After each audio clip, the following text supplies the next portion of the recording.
بسم الله الرحمن الرحيم. عن ثوبان رضي الله عنه قال قال رسول الله صلى الله عليه وسلم يوشك أن تداعى عليكم الأمم من كل أفق كما تداعى الآكلة على قصعتها. فقال قائل فمن قلة نحن يومئذ قال بل أنتم يومئذ كثير ولكنكم غثاء كغثاء السيل ولينزعن الله من صدور عدوكم المهابة منكم ولينزعن الله من صدور عدوكم المهابة وليقذفن في قلوبكم الوهن. قال قائل يا رسول الله صلى الله عليه وسلم وما الوهن؟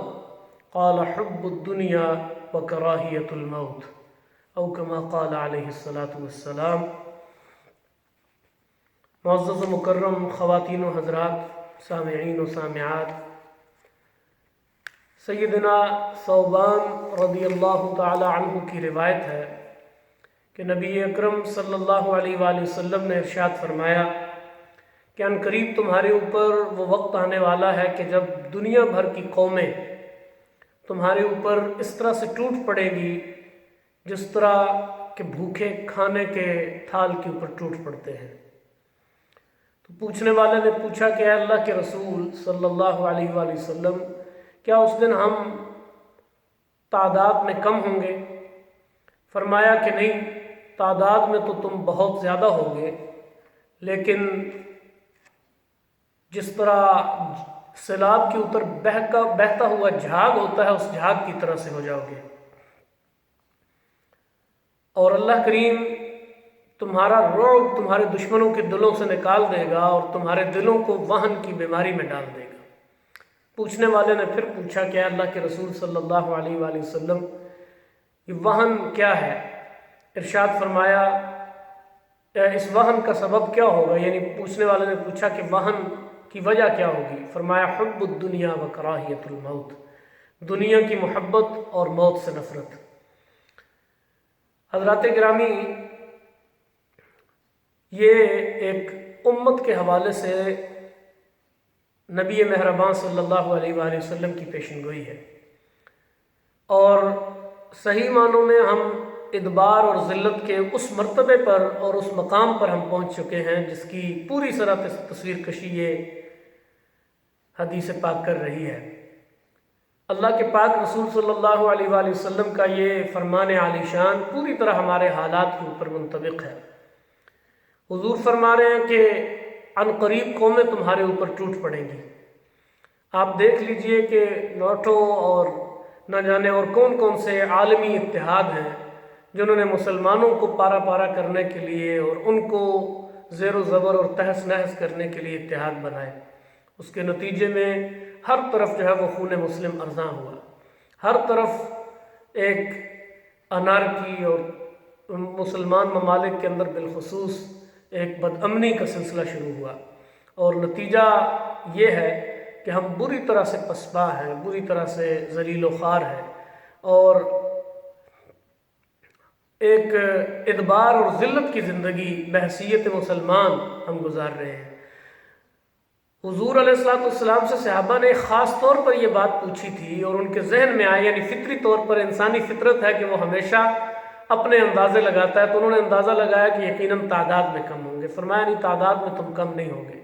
اور اس وقت دنیا کی آبادی کا کم و بیش ہر چوتھا پانچواں شخص مسلمان ہے.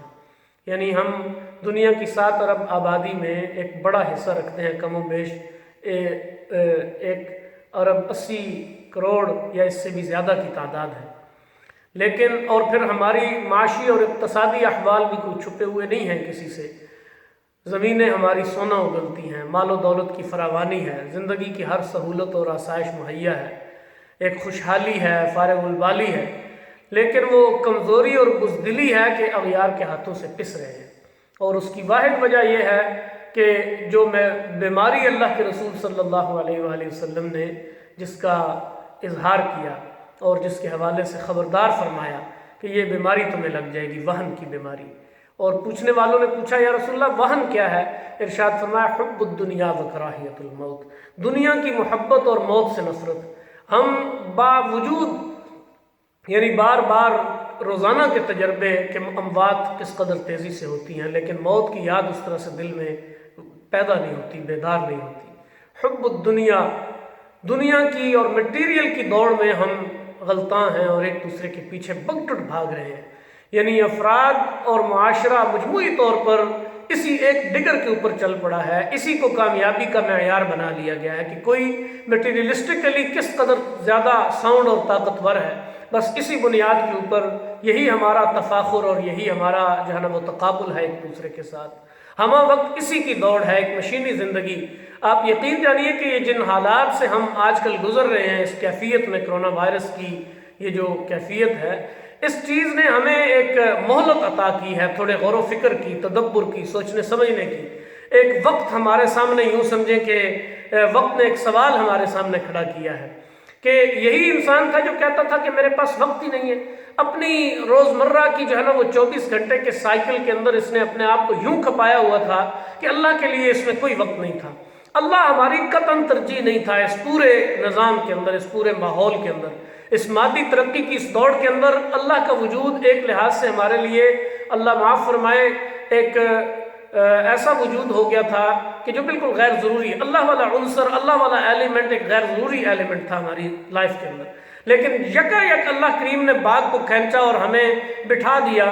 کوئی جو ہے نا وہ ہمارے وہ شیڈول تھے، جو اوقات تھے، جو نظام کار تھا، اور ہم سمجھتے تھے کہ اس میں ایک لمحہ بھی ادھر ادھر ہوئے تو دنیا تلپٹ ہو جائے گی، لیکن کچھ بھی نہیں ہوا۔ ہر چیز اپنی جگہ پہ سمود ہے، ہر چیز اپنی جگہ پہ قائم ہے، سورج کی، چاند کی وہی گردشیں ہیں، لیل و نہار کے وہی جو ہے نا وہ پھیرے ہیں۔ تو اسی طرح سے جو ہے وہ کائنات کا نظام چل رہا ہے، ہر چیز اپنی جگہ پہ موجود ہے، صرف جو ہے وہ انسان کو بٹھا کر تھوڑی دیر کے لیے اللہ کریم نے اسے ایک جھٹکا دیا ہے، اور خاص طور پر اپنے ان بندوں کو کہ جو اس کی بندگی کا دعویٰ کرتے ہیں، جو کلمہ لا الہ الا اللہ کا اقرار کرتے ہیں، جو اللہ کی وحدانیت اور رسول اکرم صلی اللہ علیہ وسلم کی رسالت اور حضور کی شریعت کی پیروی کی بات کرتے ہیں، انہیں ایک لحاظ سے یہ ایک تنبیہ کی ہے اور انہیں توجہ دلائی ہے کہ سمجھ جاؤ۔ حب الدنیا، دنیا کی محبت تھی کہ جس نے تمہیں اس قدر ہلکا کر دیا تھا کہ تمہارا کوئی وزن نہیں تھا، تمہارا کوئی وجود اور اس کی کوئی حیثیت نہیں تھی، تم ہر طرح سے ذلیل و خوار تھے۔ اقبال رحمہ اللہ نے یہ بات کہی ہے کہ شب بگرستم پیش خدا زار زار، شب پیش خدا بگرستم زار، کہ رات میں اپنے رب کے حضور گڑ گڑا کے رویا، اور میں نے یہ بات پوچھی چرا مسلمان نرازارند و خارند، کہ یہ جو مسلمان ہر طرف ذلیل و خوار ہیں، مٹی سے بھی جو ہے نا وہ ہلکے ہو چکے ہیں، اور ان کا خون پانی سے بھی زیادہ سستا ہو چکا ہے اور پانی سے بھی زیادہ بہتا ہے، تو یہ کیوں ہے ذلیل و خوار کیوں ہیں؟ سوڈان میں، عراق میں، افغانستان میں، کشمیر میں، فلسطین میں، دنیا کے بہت سارے خطوں میں یہ مظلوم کیوں ہیں؟ یعنی کیوں انہیں ہر طرف سے اغیار ان کے اوپر ٹوٹ پڑے ہیں؟ ندامت نمیدانی کی این قوم، مجھے صدا آئی، مجھے آواز آئی اور کہا کہ اقبال تو نہیں جانتا کہ یہ وہ قوم ہے دل دارند و محبوب ندارند، کہ ان کے دلوں میں، ان کے پاس، ان کے جسموں میں دل تو ہیں لیکن ان دلوں کے اندر محبوب نہیں بستا۔ یہ گویا ہم نے اس محبوب کی جگہ دنیا کی محبت کو بٹھا دیا۔ وہ جو نور ایمان ہماری فطرت کے اندر اللہ نے رکھا تھا، اور فطرت کی اس آواز پر لبیک کہہ کر ہم ایمان لے بھی آئے، لیکن عملاً اس ایمان کے تقاضے پورے نہیں کیے، اور موت سے نفرت۔ حالانکہ آج کل تو موت جو ہے نا وہ یوں سمجھیں کہ دہلیز پہ کھڑی ہے، ہمیشہ ہی دہلیز پہ کھڑی ہوتی ہے، موت جو ہے نا وہ انسان سے قطعاً دور نہیں ہے، ہمہ وقت انسان اس کے پنجے کی گرفت میں ہے، لیکن آج کل یوں سمجھیں کہ یقین کرنا ذرا زیادہ آسان ہو گیا ہے۔ اس لیے ان گھڑیوں کو غنیمت جانتے ہوئے اپنے رب کے ساتھ لو لگائی جائے، رب کے ساتھ ایمان کے جو تقاضے ہیں ان تقاضوں کے مطابق اپنے آپ کو ڈھالنے کی کوشش کی جائے، اور اللہ کو جو ہم سے مطلوب ہے اس مطلوب کو بجا لانے کی پوری کوشش کی جائے۔ اللہ کریم ہم سب کا حامی و ناصر ہو۔ وما علینا الا البلاغ۔